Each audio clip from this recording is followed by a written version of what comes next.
This is things you might have heard for Friday, the 8th of August, 2025. I am Jake from Payne, bringing you 8 stories from the past 30 hours or so that you helped us deem as conversational. We use your input with just direct messages to me, plus some social media vibes, and going through some of the news stories, the top stories of the morning, and giving you 8 stories that should be relevant to you. Now, I'll give you a bit of a caveat today. Today is sort of really into the things you might not have heard because we went into some very odd rabbit holes after we went through what stories that you guys definitely were interested in conversating in, but they are conversational stories that will get people talking. So we're glad to have them here.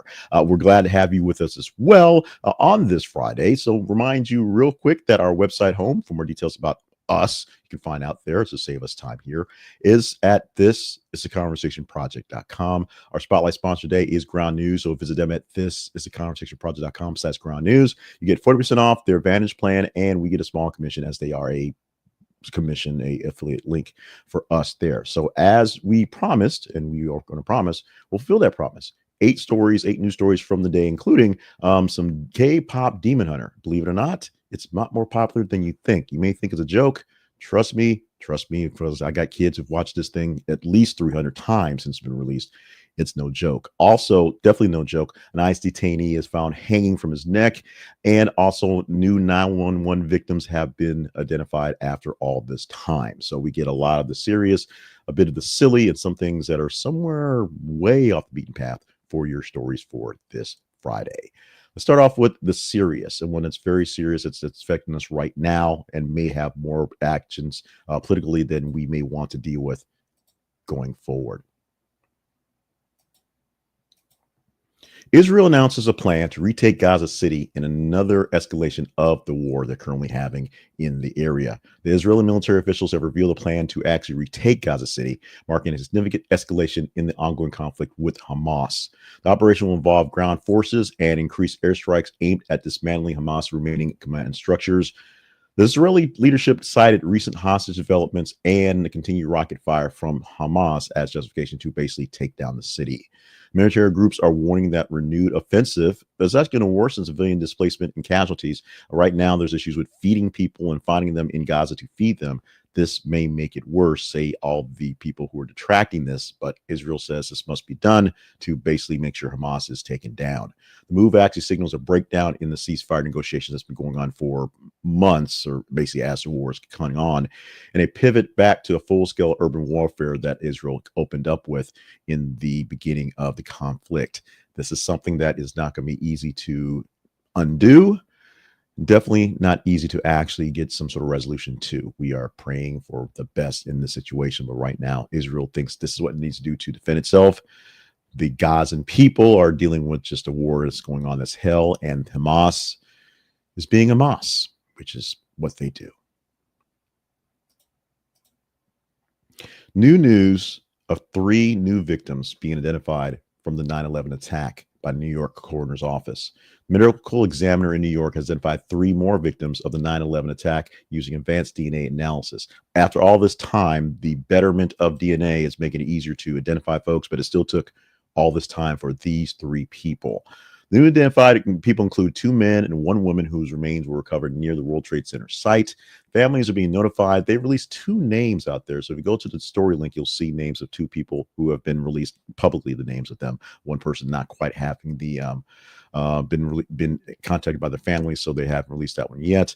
But this is a measure of closure for those families after 2 decades of living through the aftermath of the attacks. Now, the really sad part about this is there's still over 1,000 victims who still have been unidentified since the effort began to find out who they were in the attacks. The identification process continues to rely on evolving forensic technology and DNA matching systems that we didn't have 20 years ago. And as we get bigger and deeper, more detailed, we're learning more about how these things work. And it's, if anything, the double-edged sword is we're using this technology to learn about how well it works in situations like this. But it also is a sad, sobering thought process that the situations like this and finding out the identities is what's giving closure for people after all this time. This is definitely a part where we are not forgetting, because there are people out there still working to find out who the people are that suffered in the attack. Interesting story. that all sides will have to basically come to grips with in how they're going to deal with it and talk about this. An ICE detainee was found in a detention center in California, hanging by the neck in a cell, according to federal officials. Staff reportedly initiated life-saving measures before transporting him to a nearby hospital. The identity has not been released because family has not been all notified, and they don't want this going out too far, as bad as it already is. Advocacy groups, which have already been talking about the way detainees have been treated so far, calling for an independent investigation. They don't want to just listen to what the ICE folks, the feds folks are saying about the conditions and the mental health protocols in this facility and essentially all facilities. You hear about holding back on building more alligator Alcatrazes. This is essentially where they're going with this one.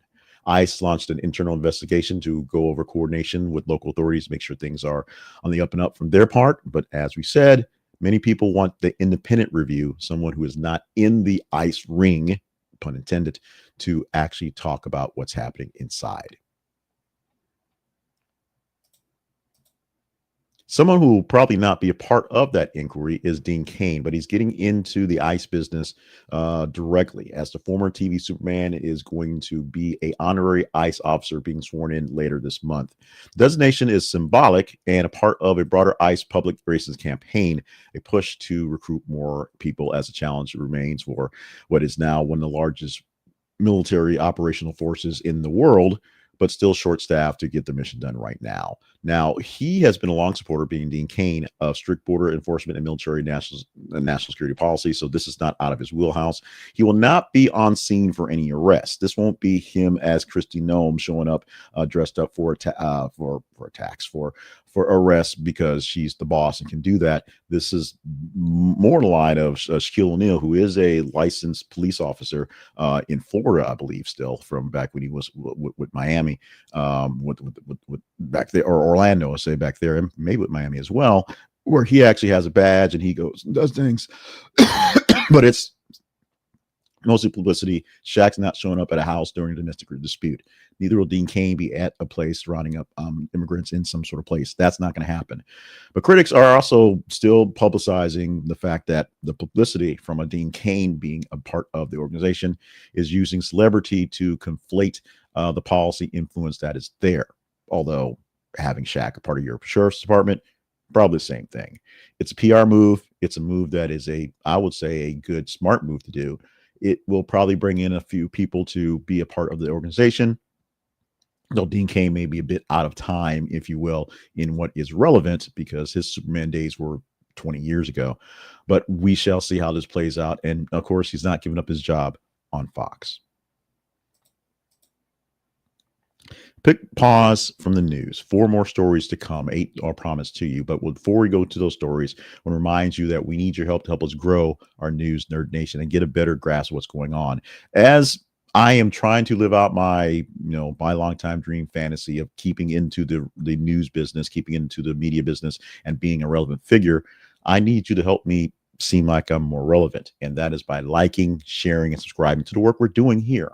Like the videos we're producing, like our podcast, like our newsletters, and more people will get a chance to see it because the algorithms will produce it to more people. And the more important thing is, I know I'm giving you the right information. I know I'm doing good. So if you like it, I know to do more of that stuff. The right amount of commentary, the right amount of news.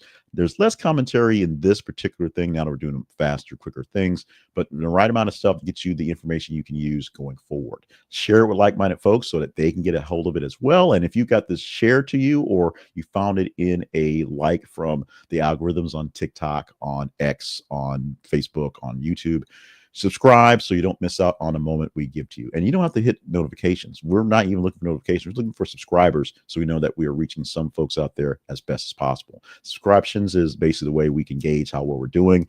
We're doing very well relatively in our YouTube, which is where we do our main gauging. Not as fast, not as vast as we hope to at the beginning of the year. So we're not going to hit that main goal, but growth is growth. Day by day, each new subscriber is one step closer to that grand goal. OpenAI has launched GPT-5, which will be the potential barometer for whatever AI hype is actually justified, because OpenAI and the new GPT-5, the next generation language model, is promising enhanced reasoning, memory, and safety features. We'll see if what it's worth it is what it's worth it is, or something like that. The early demonstrations show improvement in multimodal processing, longer contextual windows, and more accurate outputs. We have attempted to use it this morning on the robot editor for it here. On my phone, it gave me a big announcement that GPT-5 is here. On my web browsers, I may have to refresh a few times before it actually gives it to me and still going into 4.0. But the critics, of course, and this may actually include the actual boss who's trying to sell us this, say whether performance gains will justify increasing societal reliance on commercial investment of AI will basically be the challenge. And even the boss of OpenAI, Sam Altman, is essentially the guy who is telling us the computers will actually take over and kill us, but buy my stuff first. So still be a bit cautious. Remember, AI is not really thinking. It's pulling old data from places and trying to make it sound like things you want it to say. The expectations will expect to see rapid adoption of the new sectors and the new work. Customer service, education, probably jumping into the game here, trying to find their ways and the protocols to work around the issues, but also in time becoming a part of the problem as we all are falling in line with AI as its usefulness is extremely useful. As I say, I use it every single day for producing this and other work. And so I'm not going away from it, just being more careful with the use of it. Emphasis is being put on by OpenAI on transparency and safeguards and ethical concerns, especially as it tends to, lie to people. And there's this big swath of folks who are believing that their AI is becoming sentient and telling them what to do because it literally is a god or their long lost loves or whatever. AI is still not your therapist, but it will be better at giving you better information and better understanding of the information going forward.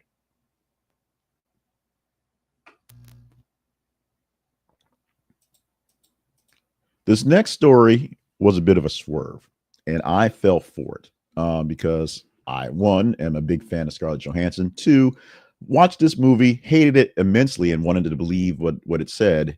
And three, we sometimes the fastball gets past us.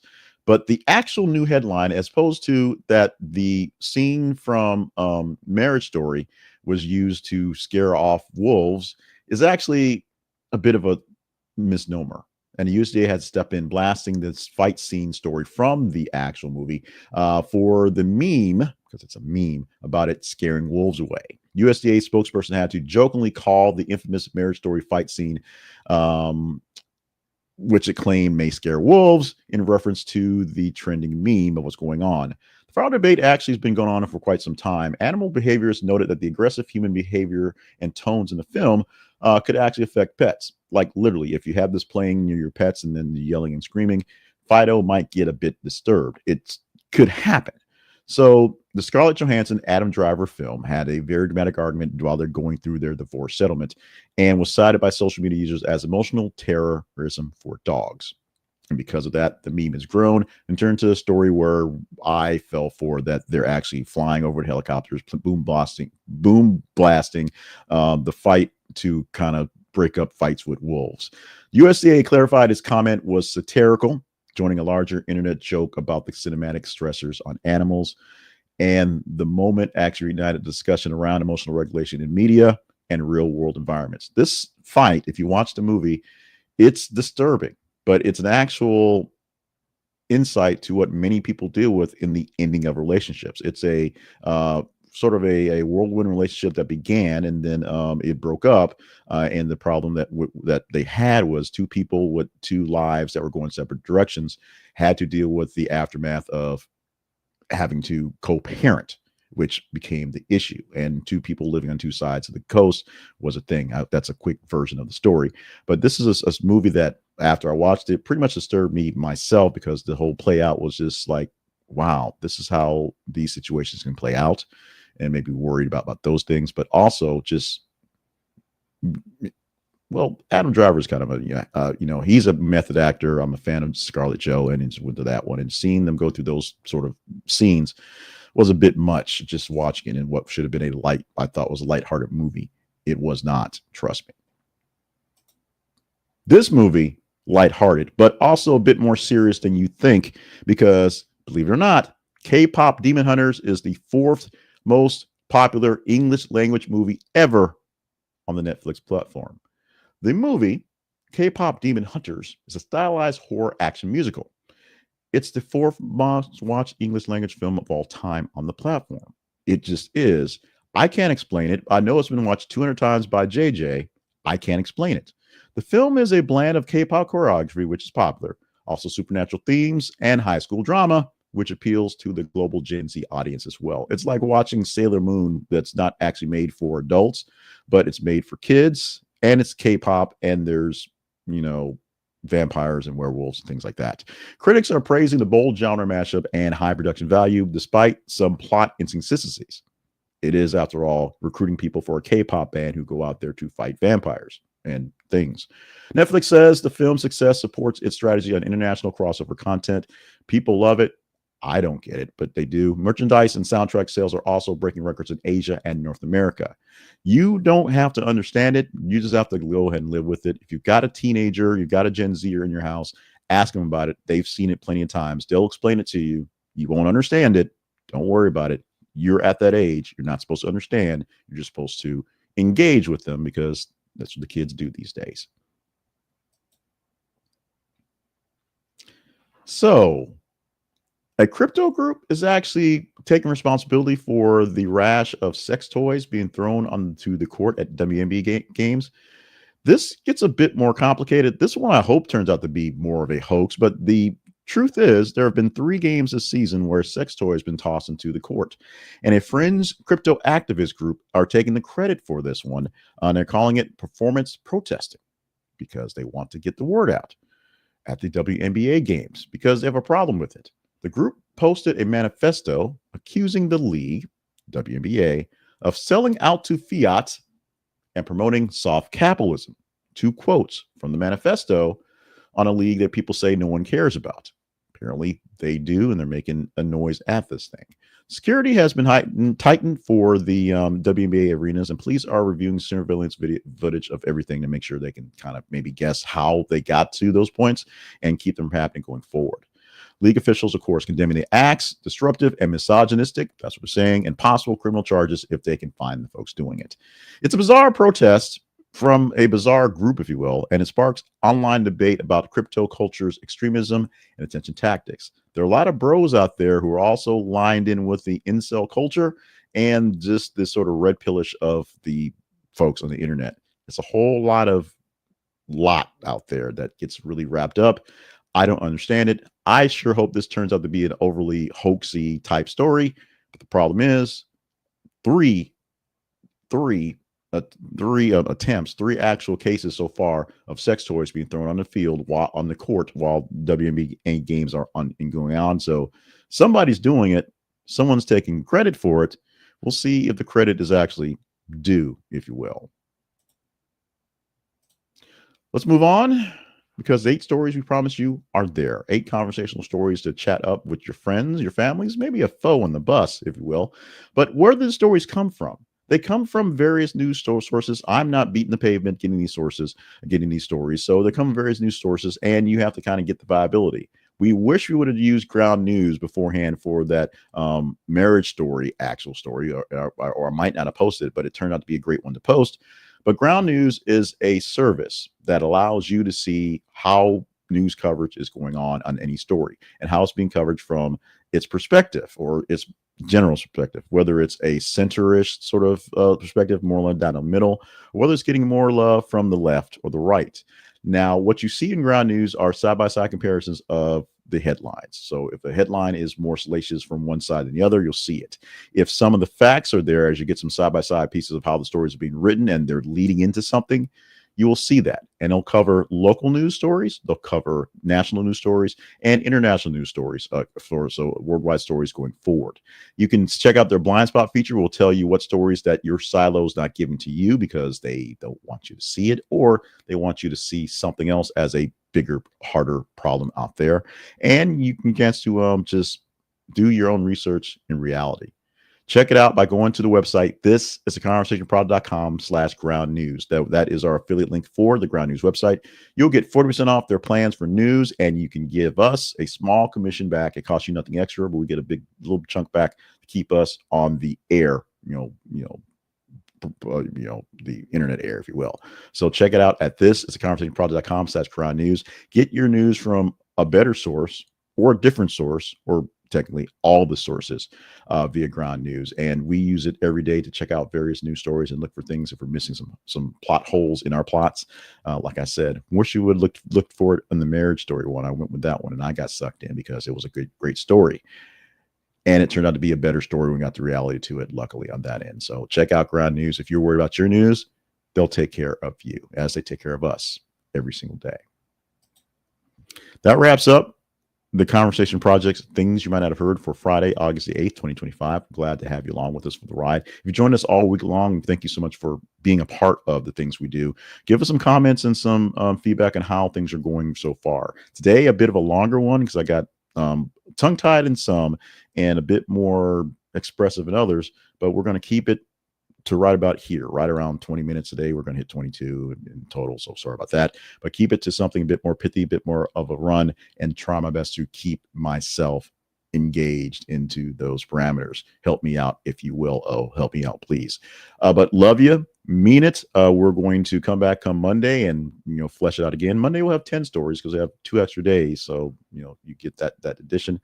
And we're going to do what we can all weekend long with some hot takes, with some expressions. Maybe since we're not doing this in a recap version, at least not yet, we'll try to do a weekend live where we'll recap it there and just sort of sit there and show you guys. Let me know if you're down for the lives of the weekend because I would love to do them. Love you. Mean it. We out of here. Have a great Friday. Have a great weekend. Follow us on the feeds. Engage with us on the website. Consider being a partner. Consider check out some of our sponsors. Just be a good person. Just keep on keeping on because that's what we need you to do every single day.